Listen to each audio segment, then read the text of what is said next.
Hey there YouTube, this is JT Picks and I'm so excited that I'm finally doing this.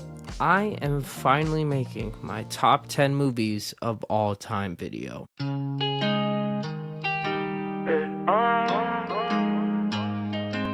Okay, I'm going to try not to make this too long because I could probably sit here talk about all the technicalities and what's amazing about each of these films. So all I'm going to do is show you the films. Maybe I'll tell you a few interesting facts about their placements or whatnot and why it's over another one or whatever. But before that, really quick, I want to do an honorable mention. So the honorable mention of my top 10 favorite movies of all time is 12 Angry Men.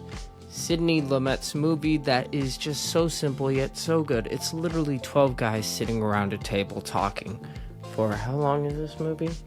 This movie is an hour and 36 minutes. Yeah, it goes by so fast, perfectly paced. Everything about it is great. It's near perfection. I mean, let me just tell you that there are a few movies that should be on this list, like the Lord of the Rings movies or whatnot, but if any movie deserves to be an honorable mention, it's this one. So here's number 10, Django Unchained. When people talk about Quentin Tarantino's best film of all time, they normally don't go to Django Unchained. And I get that. I really do. But here's the thing. Out of all of Quentin's movies, it's the most enjoyable. This is something you will see in my top 10, that I put whatever's the most enjoyable. So even though this is not Tarantino's technical best film, it's my personal favorite. It's got my favorite ending, it's funny, it's my favorite film. Number 9 is an action film that most people acknowledge as one of the greatest action movies of all time. When people look at movies like John Wick, they say, well, it's really because of John Woo and Hard Boiled. If you don't know what that is, I don't blame you. But really, this was the action movie that set standards for all other action movies. And that's Die Hard. First of all, it's a Christmas movie.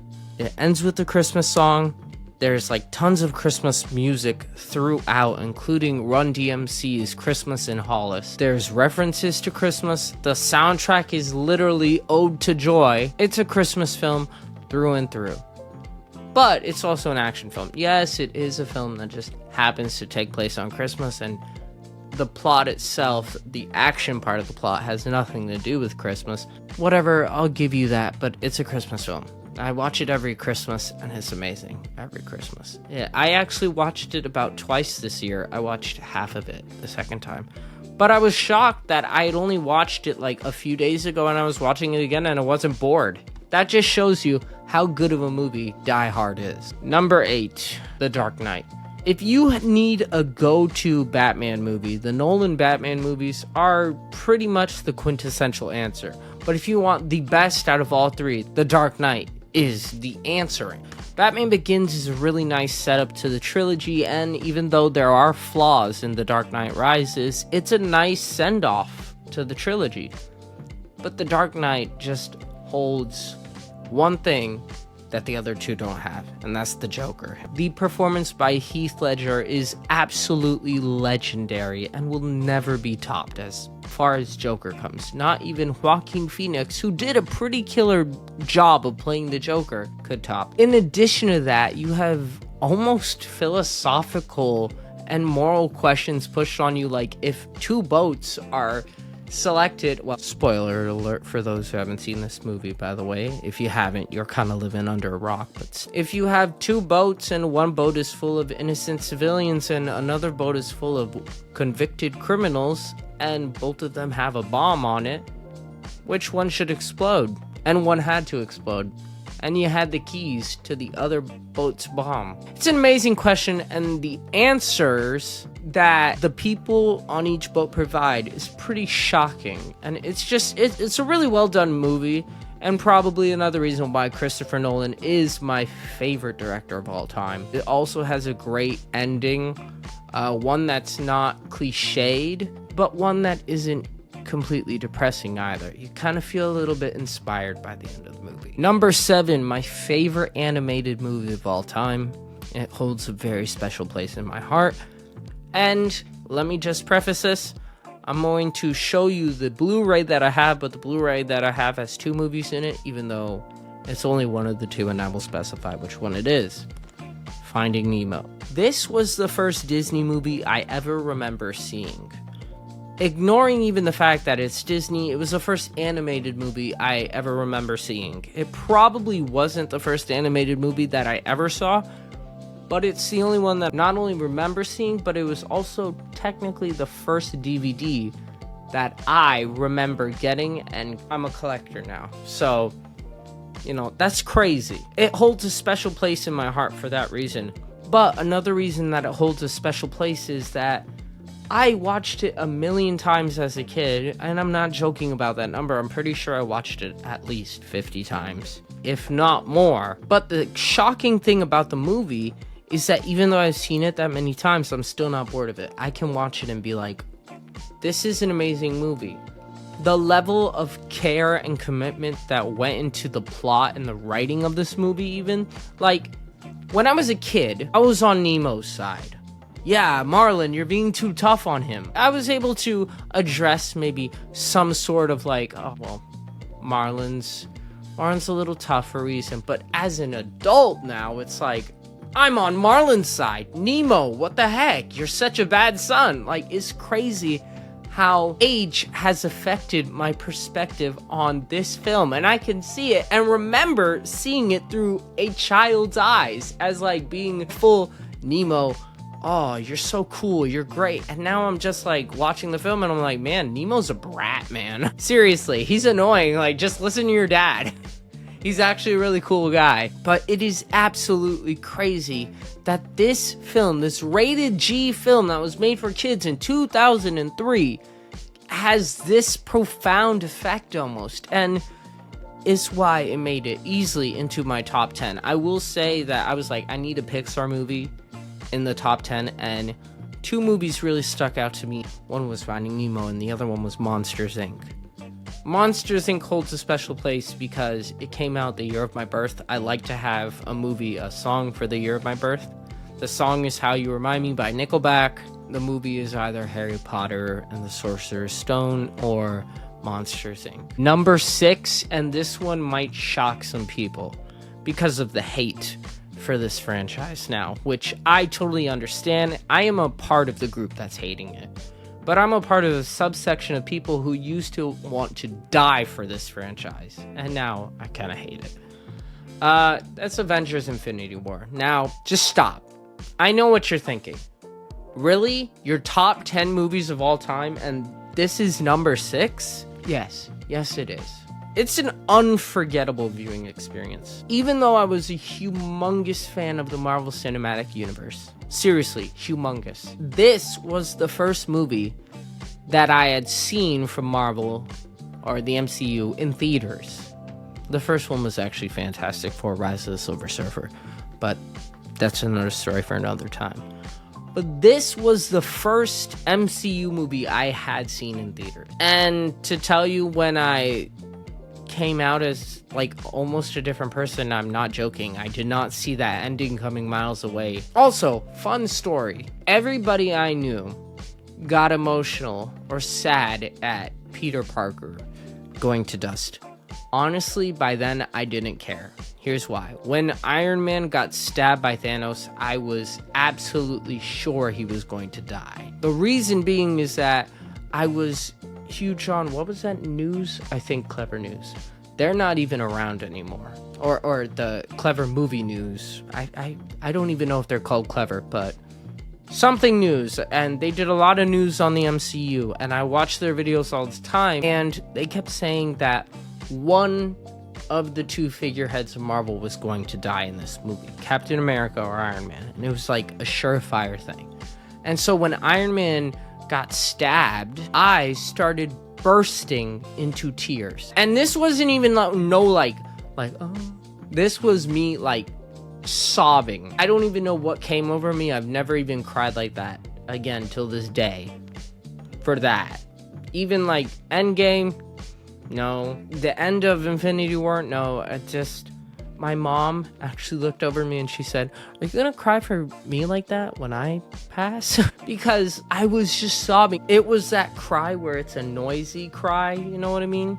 Where it's like you're making noise, but since I was in a theater full of people, I didn't want to make noise, so that just made it worse, because I was like I was crying, but I had to hold it in, and that caused my body to shake. And so that was just really funny.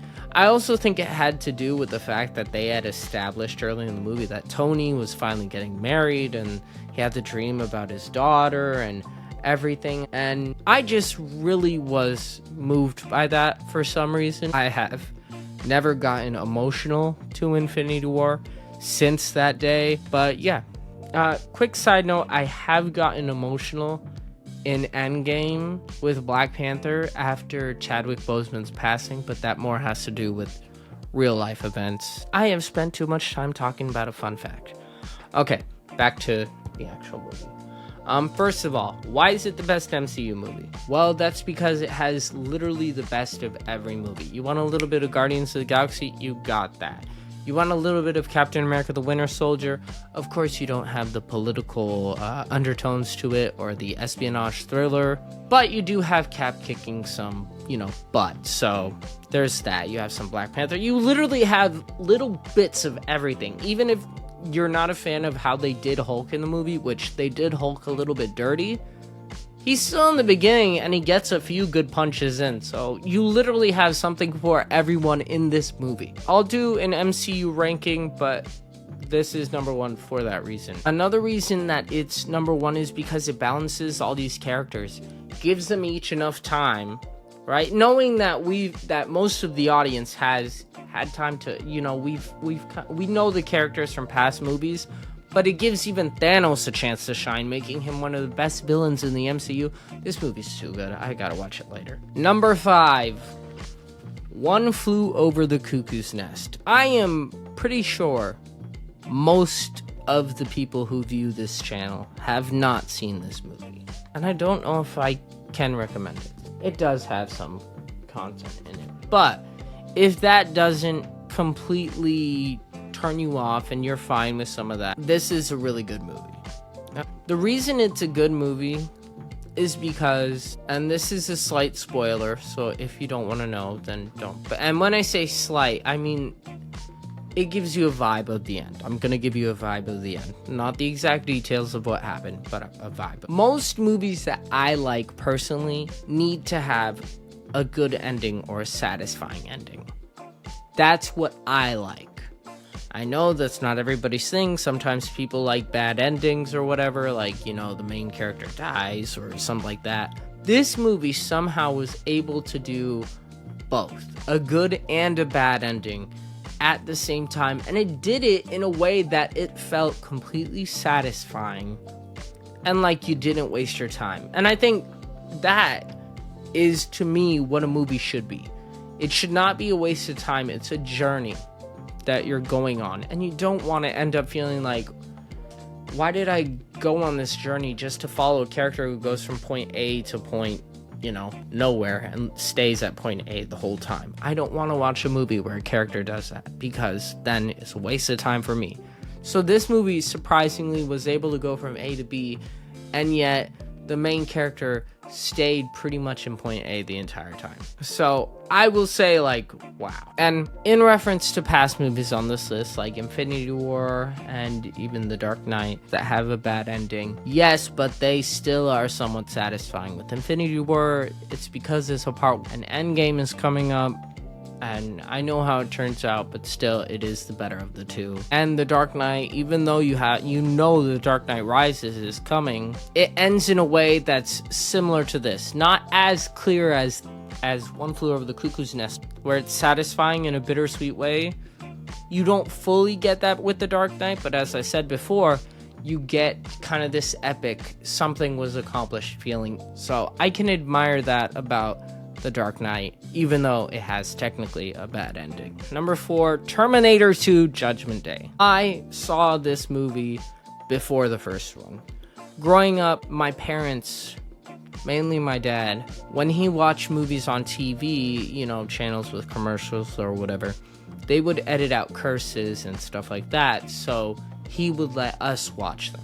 And this was one of the first action movies that I remember seeing on TV. I saw it like 3 or 4 times because it was just so good. And I wondered later in life if it, would hold up. I'd seen a lot more movies, and surprisingly it did. It has a great emotional dynamic between John and the Terminator. Getting a robot and a human to even just be like, I mean, that's what the Iron Giant does, but still. Getting them to like be attached. Even getting John to kind of get over some emotional trauma of not knowing his father, and to have a father figure in this robot is just touching. And even the idea of switching the antagonist to the protagonist, if you know the Terminator movies, a slight spoiler, but again, I mean, the movie's been out for like at least 30 years. If you haven't seen it, just you're behind. In the first one, the Terminator's the bad guy. In the second one, they switch that on its head and make the Terminator the good guy. And it's just such a good feeling, like rewatching it. It's like so amazing. So you have these emotional dynamics that really make this movie.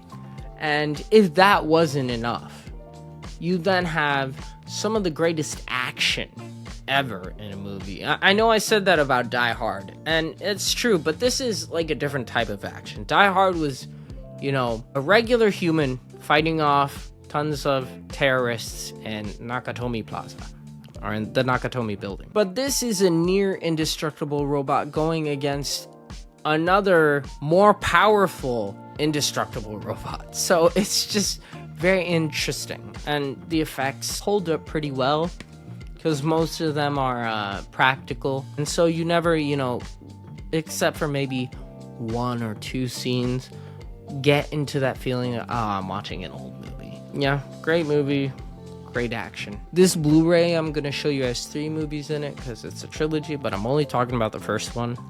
The other 2 are decent, but the first one is legend. So, number 3, Back to the Future. This is a feel-good movie. I love feel-good movies, but it's a feel-good movie that goes into time, which is a concept in films that I absolutely love. Confusing time concepts are my favorite.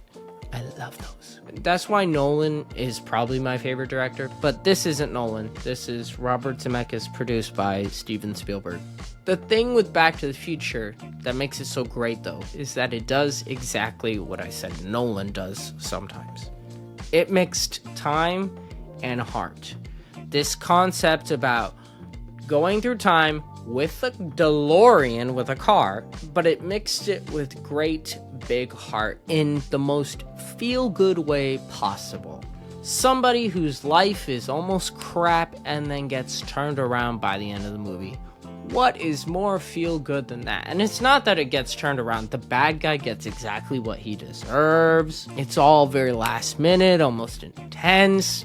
It's a movie that keeps you hooked from start to finish. It's funny. It's just great. Now, yes, some of the effects a little bit dated, but good story and good everything else makes up for the dated effect. I'm sorry. I'd rather have a dated effect than any of the crap that Disney comes up with nowadays. So yeah, Back to the Future, my number 3 movie of all time. And we're in the top 3, so when I say that this is my number 3 movie of all time, I mean it. Like, this is a good movie. Now, my top 2 are perfection, in my opinion. Number 2, Inception. When I was talking about Back to the Future, I mentioned when Nolan mixes a concept with emotion.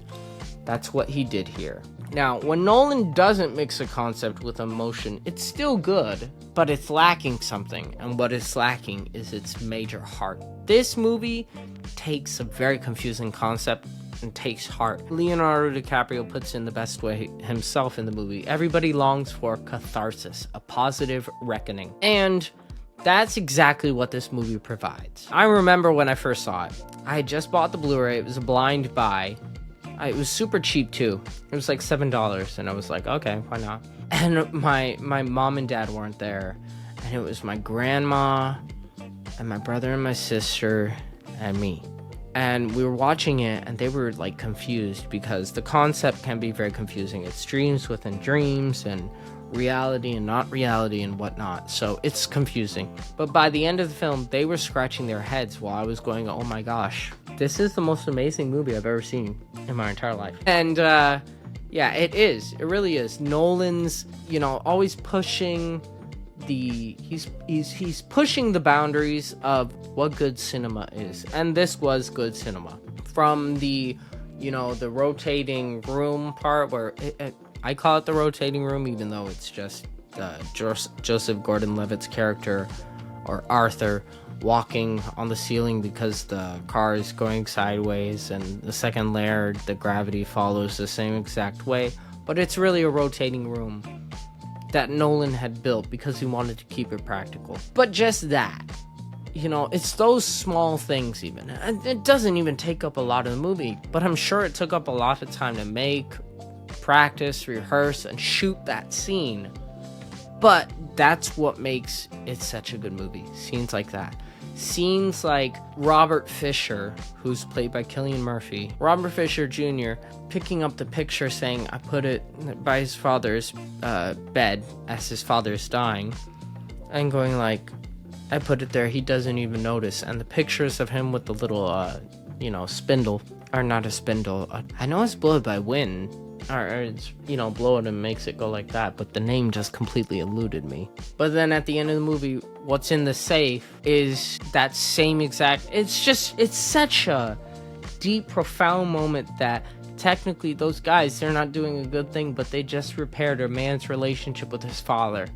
That's amazing right there in of itself. But then on top of that, you get the feel-good ending of DiCaprio getting back with his kids, and an epic soundtrack by Hans Zimmer, which really nails in, every feeling. I can't help but get goosebumps every time, which is the name of the song, plays. It's absolutely spectacular. The performances by DiCaprio, by Joseph Gordon-Levitt, everybody in this movie does a great job. Which, I could have mentioned that for the other movies, and that goes without saying. The acting's good in those movies. In every other movie that I've mentioned in my top 10, they're good. But this, and number one, truly unsurpassable. And I think this movie is what cemented DiCaprio as being my personal favorite actor of all time. So yeah, I think you've seen that a lot of the things in this list are associated with my favorite things of all time. So yeah, like Nolan being my favorite director of all time, DiCaprio being my favorite actor of all time. And speaking of my favorite of all time, let's get to my favorite movie of all time. And my favorite movie of all time is The Shawshank Redemption. I adore this movie. I'm not kidding when I say that I've watched this at minimum 30 times in my life. And I know that's not a lot compared to something like Finding Nemo. The only difference is Finding Nemo I literally watched as like a toddler. So I had all the time in the world. This, not a toddler. I mean, I did watch it at a younger age than people might expect. I'm pretty sure I saw this first at like 11 or 12. But I have seen this many, many times.